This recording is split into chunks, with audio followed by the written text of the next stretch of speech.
حضور خاتم النبیین صلی اللہ علیہ وسلم کے جو فضلات مبارکہ ہیں ان کے حوالے سے بات ہوگی، اور خاص طور پہ ان لوگوں کے لیے اس میں منہ توڑ جواب ہے جو یہ کہتے ہیں کہ حضور صلی اللہ علیہ وسلم ہم جیسے ہیں۔ تو اس حوالے سے یہ کنز العمال میں حدیث مبارکہ لکھی ہوئی ہے۔ حضرت عائشہ صدیقہ رضی اللہ تعالیٰ عنہ راویہ ہیں۔ آپ بیان فرماتی ہیں کہ حضور خاتم النبیین صلی اللہ علیہ وآلہ وسلم بیت الخلاء میں قضائے حاجت کے لیے تشریف لے کے گئے، اور اس کے بعد پھر میں وہاں پہ گئی تو میں نے وہاں پہ کوئی چیز نہ دیکھی، یعنی کہ قضائے حاجت میں سے کچھ بھی وہاں پہ موجود نہیں تھا، آثار موجود نہیں تھے۔ تو میں نے رسول اللہ صلی اللہ علیہ وآلہ وسلم سے عرض کی، یا رسول اللہ صلی اللہ علیہ وسلم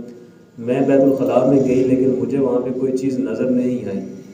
تو پھر حضور نبی مکرم صلی اللہ علیہ وآلہ وسلم نے ارشاد فرمایا کہ اللہ جل شانہ نے انبیاء کے اجسام سے نکلنے والی چیز کو زمین پر حکم دیا ہے کہ وہ اس کو اپنے اندر ڈھانپ لیں، یعنی کہ وہ چیز ظاہر ہوتی ہی نہیں ہے، کسی کے سامنے آتی ہی نہیں ہے۔ اور حضرت عائشہ صدیقہ رضی اللہ تعالیٰ عنہ بیان فرماتی ہیں کہ مجھے وہاں پہ خوشبو، یعنی کہ مشک کی خوشبو آئی، وہ بھی کستوری کی، ٹھیک ہے۔ اب وہ بندہ جو یہ کہتا ہے جناب نبی ہم جیسے ہیں، تو وہ بندہ ذرا غور کرے، اگر وہ خود جائے بیت الخلاء میں تو وہ اگر وہاں سے ہو کے آتا ہے تو اس کی بدبو آدھا گھنٹہ جاتی ہی نہیں ہے، اگر جب تک ایگزاسٹ آن ہی نہ کرے، فلاں شان کا تب بھی نہیں جاتی ہے۔ تو حضور خاتم النبیین صلی اللہ علیہ وسلم یہ انتہا درجے جو حضور صلی اللہ علیہ وسلم کو دیے گئے ہیں ان میں سے شاید یہ پہلا درجہ بھی وہاں تک بھی ہم نہیں پہنچ سکتے، وہ بھی ہماری عقل ناقص ہے جس کو ہم بالکل اپنے احاطے میں نہیں لے سکتے۔ تو آپ صلی اللہ علیہ وسلم جب قضائے حاجت سے فارغ ہو کے آتے تو وہاں سے کستوری کی خوشبو آتی ہے، جبکہ وہاں پہ کوئی چیز ہوتی بھی نہیں ہے۔ تو اسی طرح یہ جو فضلات جو آپ صلی اللہ علیہ وسلم کے نکلتے ہیں، ان کی تاثیر کیا ہے، ان کا اثر کیا ہے، اس بارے میں حضرت ام ایمن رضی اللہ تعالیٰ عنہ بیان فرماتی ہیں، یہ بھی کنز العمال میں حدیث مبارکہ لکھی ہوئی ہے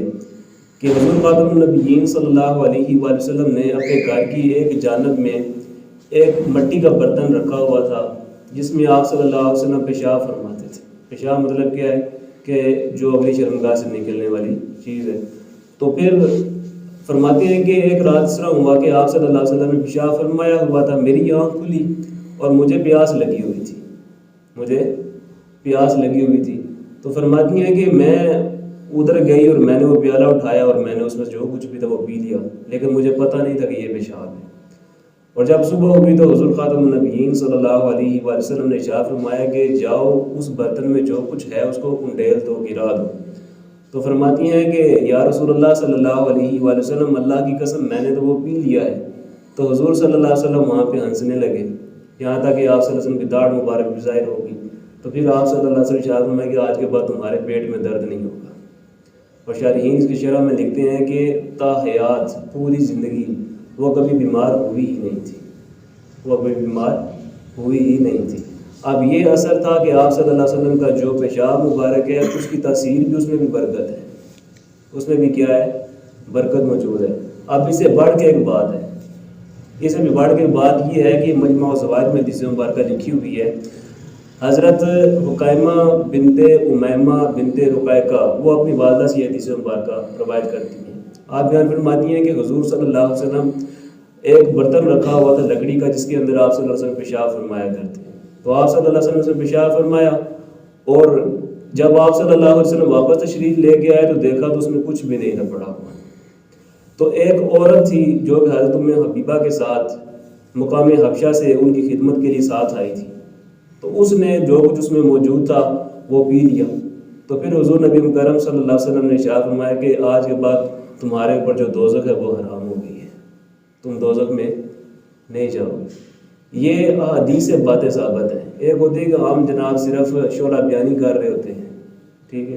ہوائی باتیں کر رہے ہوتے ہیں، ایسی باتیں نہیں ہیں، بلکہ حدیث سے ثابت ہیں جو دلائل کے ساتھ آپ سامنے پیش کر رہا ہوں میں۔ تو وہ بندہ جو یہ کہتا ہے کہ نبی ہم جیسے ہیں، ٹھیک ہے، وہ اپنی اوقات دیکھے، اپنی حیثیت دیکھے،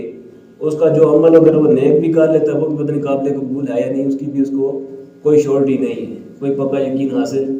نہیں ہے، ٹھیک ہے۔ تو وہ جو آپ صلی اللہ علیہ وسلم کے فضلات مبارکہ ہیں وہاں تک تو پہنچنا بڑی دور کی بات ہے، وہ بھی ہماری عقل میں آنے والے نہیں ہیں، ٹھیک ہے۔ اسی طرح حدیث مبارکہ لکھی ہوئی ہے، مجموع الزوائد میں لکھی ہوئی ہے کہ حضرت ابو سعید خدری رضی اللہ تعالیٰ عنہ آپ اپنے والد حضرت سنان رضی اللہ تعالیٰ عنہ سے یہ روایت بیان کرتے ہیں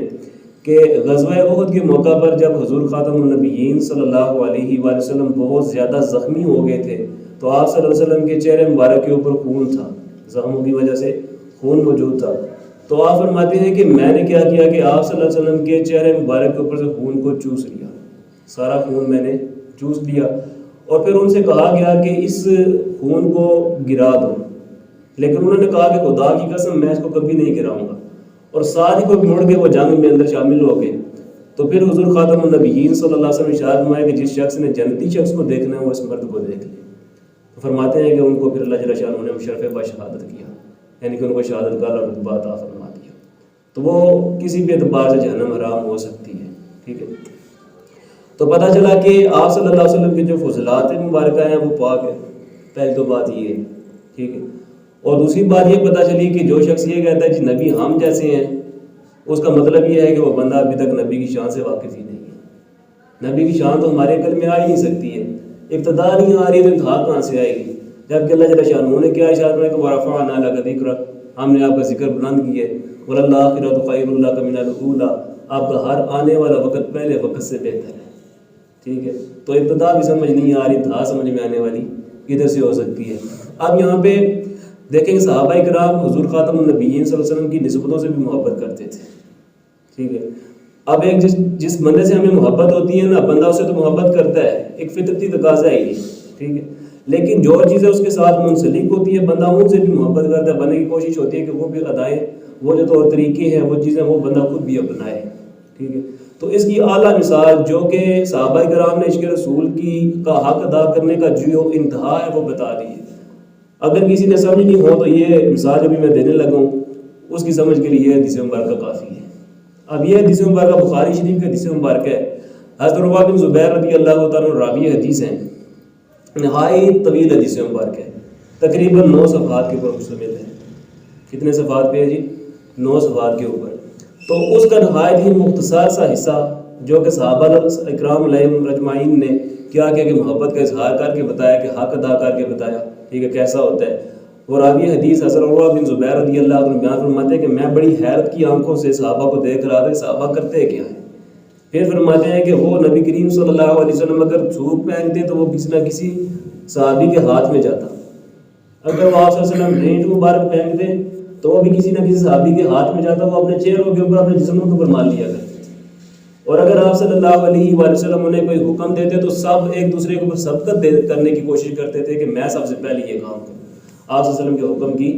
تعمیل کروں۔ اور اگر آپ صلی اللہ علیہ وسلم وضو فرماتے تو اس وضو کے جو قطرے ہوتے تھے پانی کے ان کو سمٹنے کے لیے، اپنے پاس لینے کے لیے صحابہ کرام اس قدر جلدی کرتے تھے، ایک دوسرے کے اوپر سبقت کرنے کی کوشش کرتے تھے کہ گویا کہ وہ ایک دوسرے کو قتل کر دیں گے، اس طرح کی صورتحال پیدا ہو جاتی تھی۔ تو وہ جو صحابی ہیں جو حدیث روایت کر رہے ہیں اس وقت وہ اسلام ہی لے کے آئے،